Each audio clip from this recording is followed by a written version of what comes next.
皆さんこんにちは。AnyVisaのこうです。カナダの永住権取得を現在目指されている方の多くはすでにご存知かと思いますが、昨年よりカナダの移民局では永住権の取得の要件を厳しく変更してきております。そこでこの動画ではですね、アレックスに2025年5月現在ですね、今撮影を行っている現在の状況とこれから永住権取得を目指されている方へのアドバイスをしていただきたいと思います。Well, first of all, for listeners, for audience, we need to emphasize the fact that the new Minister of Immigration was just appointed. And this is the same government, essentially, so continuous of trends in immigration is kind of obvious because they're not going to change anything dramatically. What we definitely see as a trend, professional immigration for express entry, more narrowed down based on certain occupations, which is kind of reflection of Canadian economy and industry priorities. Also, for LMIA, based on recent changes, LMIA is not given more points. It's cancelled and unlikely to be reinstated because of the same government. What we observe and have more questions from people, how they can use LMIA, if they can use it at all. Well, the only point I can make, LMIA supposed to be technically and legally for foreign workers. And that's exactly how it works right now. The anomaly to have LMIA points added to the system, in my view, was a little bit unfair because many qualified people simply couldn't make it because some people already in Canada and working. At the same time, there is a special stream, which is Canadian Experience class, should cover those workers, if you see what I mean.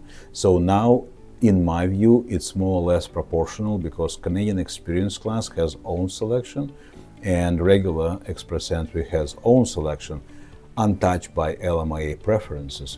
So it may be complicated. We always advise people to take consultation, assess their situation, but those are major trends.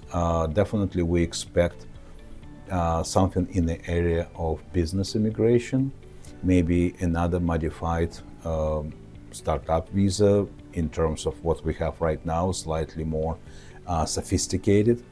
And definitely we expect and anticipate something similar to investors program. We will see.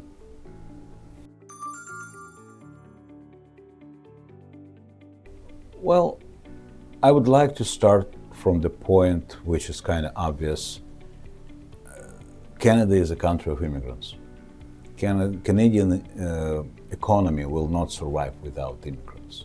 That's the foundation for Canadian immigration, for prosperity, for economic stability. Based on that, I think it's kind of obvious that we have good future for immigration.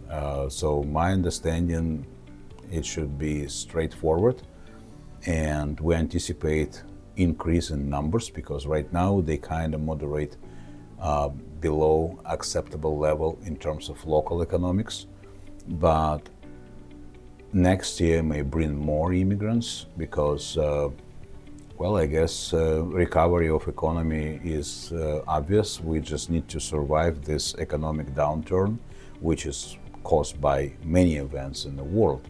And we definitely hope that world affairs will settle in peace and then economy will take the first place in people's mind. And that's exactly how I see this. But for now, it's very contained, if I can say that. And people should not be negatively refusing to immigrate because Canada is still probably the best country for immigrants.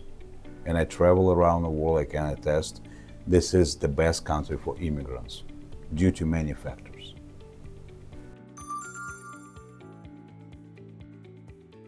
I think everyone, not only currently, but everyone who is thinking about moving to Canada should go through a very good, reliable pre-assessment.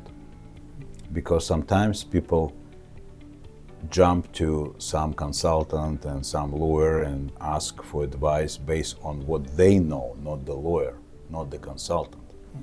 And quite opposite negative trend I also observe.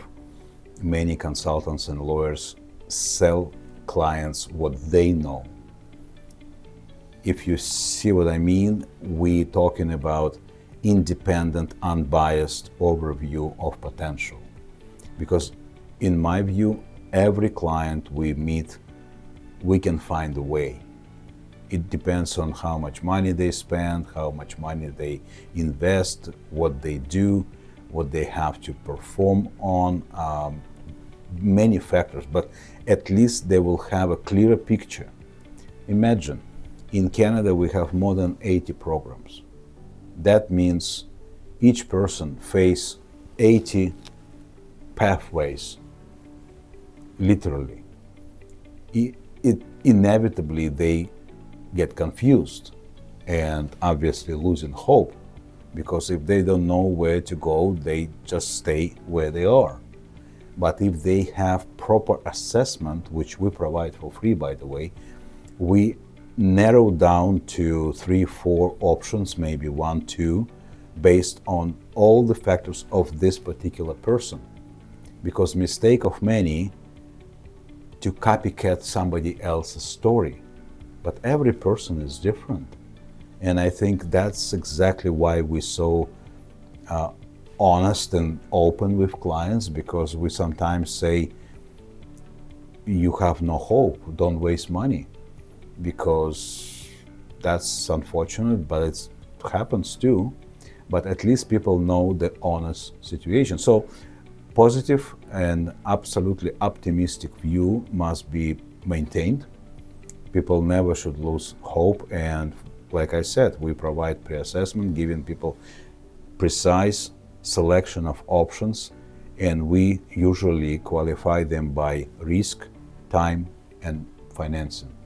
So somewhere in that category, somebody want to go fast, well, they have to pay more, because there are some fast programs on the business category, like startup we have, and somebody don't have enough money, so but they're willing to go loan process.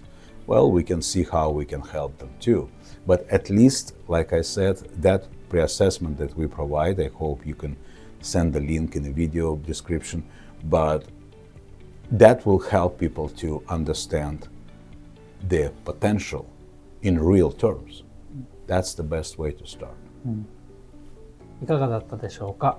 現在ですね、永住権の取得を目指されている方は少し厳しい時期かなと思いますけれども、動画でアレックスが解説していてくれた通り、完全に諦めてしまうっていうのは、早いのではないかなと思います。どんな方でも、チャンスがありますし、可能性というのはあると思いますので、まずこういった時期だからこそ、弊社のような専門家にまず査定をさせていただいて、どのような選択肢があるのか、そういったことをまず知ってから、永住権申請をされるのかどうかっていうのを決められたらいいのではないかなと思います。